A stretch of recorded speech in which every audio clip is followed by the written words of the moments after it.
Bonjour, bienvenue sur Manip Créative, la chaîne YouTube qui est là pour partager mon univers créatif au travers des projets réalisés sous Photoshop et After Effects.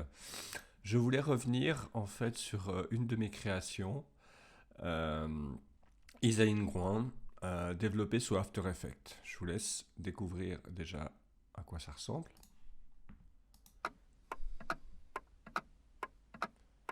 Mhm, mhm, mhm, mhm, mhm.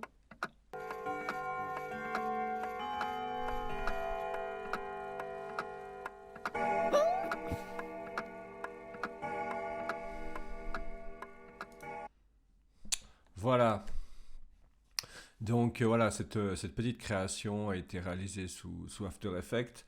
Alors, tout est en fait statique au départ, hein, donc je suis parti à travers une peluche, cette petite peluche que j'ai pris en photo bien sûr, et ainsi que les éléments ici, comme vous pouvez voir, il y a donc le crépi qui est rajouté. Mhm. Le crépi, et il y a un calque pour en fait la commode. La commode est avec en fait deux planches superposées. Voilà, hein. Donc pour réaliser cette animation, donc j'ai bien sûr fait du détourage sous Photoshop afin d'avoir la petite isoline isolée de son fond. Après, en fait, pour obtenir cette création proprement parlée, j'ai utilisé en fait l'outil marionnette qui permet de déformer une photo, qui m'a permis de faire des toutes petites animations de déformation sur Isaline. Donc voilà, c'était pas très élaboré, mais voilà, on choisit les zones qu'on souhaite justement déformer, comme avec des articulations. Et après, voilà, voyez les jambes, les oreilles se déplacent. After Effects, bien sûr, fait le travail d'interpolation entre les images. Et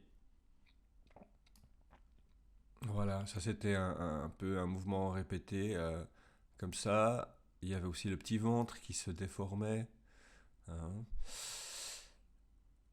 Vous avez ainsi les yeux. En fait, les yeux, c'est simplement les petits clignements d'œil sont des calques des yeux que j'ai répétés dans le temps ici, hein. Hein, on voit très bien les yeux ici. Donc c'est justement, j'ai isolé et j'ai gardé uniquement les yeux pour pouvoir justement avoir ce petit clignement d'œil. Donc ça c'était quelque chose assez sympathique pour donner de la vie à un être justement qui est sans vie. Alors, une difficulté en fait que j'ai eue, c'est bien sûr que tout ça, c'est dans un environnement 3D, hein, pour qu'on ait ces ombres projetées. Et ça m'a demandé particulièrement de temps et d'adaptation pour mettre les lumières au bon endroit. Là, comme vous pouvez voir, il y a quatre lumières différentes pour arriver à ce résultat des ombres projetées. Et là, par exemple, si je regarde ici et que je supprime des lumières, voilà, là, il y a une lumière de moins. Là aussi, là aussi, et là aussi. Donc là, il n'y a pas du tout de lumière, on est d'accord, hein. C'est les lumières de base et on peut voir tout est plat. Et grâce à ça, les lumières ajoutées, ça donne un réalisme, photoréalisme si on peut oser dire ça.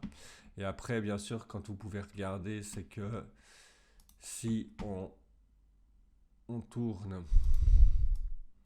voilà, vous voyez très bien que en fait c'est plat. Isaline est toute plate et on a ici ces deux éléments de commode qui sont là pour faire la 3D. Donc voilà, donc vraiment on voit ici les ombres qui sont projetées, voilà, pour donner un peu cette impression quand même de volume, hein, qui est quand même à partir d'une photo. Donc ça le fait plutôt bien, moi je trouve. On se rend pas vraiment compte, bien qu'elle a l'air d'être juste légèrement posée sur cette commode. C'est un peu peut-être l'aspect un peu moins réaliste. Mais sinon, ça fonctionne bien. Je suis assez content du résultat. Euh, Après, c'est vrai que là, je vous montre un petit peu. Il y a un petit mouvement de caméra. Bien sûr, il y a un petit travelling qui est fait justement avec l'animation de la caméra. Ici, la caméra est animée ici dans sa position. Donc bien sûr, ici dans sa position, ici on voit qu'il y a une clé et puis qu'après, elle se stoppe et la petite commence à faire ses petits mouvements. Euh, je voulais quand même donner, vous avez pu remarquer qu'il y a un flou de profondeur de champ, hein. Il y a vraiment cet aspect-là qui, moi, me tenait à cœur pour donner un réalisme. Alors, pour obtenir ce flou de profondeur, c'était vraiment par rapport à la caméra, dans les options de la caméra. Et là, on peut voir que quand elle est le sujet, en fait, focus, hein, quand tout à coup elle chute, et ben le focus se fait sur l'environnement, sur le crépi, sur le tableau. Et c'est assez subtil, mais ça donne toujours ce petit degré de réalisme qui me tient à cœur, disons. Voilà. Donc ça, c'était un gros travail quand même de mise en place. Quand on regarde, bon, moi j'ai travaillé un peu comme ça, je pense qu'il y a différentes manières de faire, beaucoup plus rationnelles, mais pour moi, ça a été cette manière-là, avec ces calques successifs avec ses yeux, et voilà, cette petite Isaline qui chute à la fin car elle est surprise par la sonnerie de l'horloge. Voilà. Alors c'est un peu rapide comme présentation, c'est vrai que j'ai toujours un peu la frustration de ne pas vous faire un tutoriel entier, mais ça prendrait des heures. Et donc voilà, je me contenterai de ça à vous présenter. Merci de votre attention et à bientôt.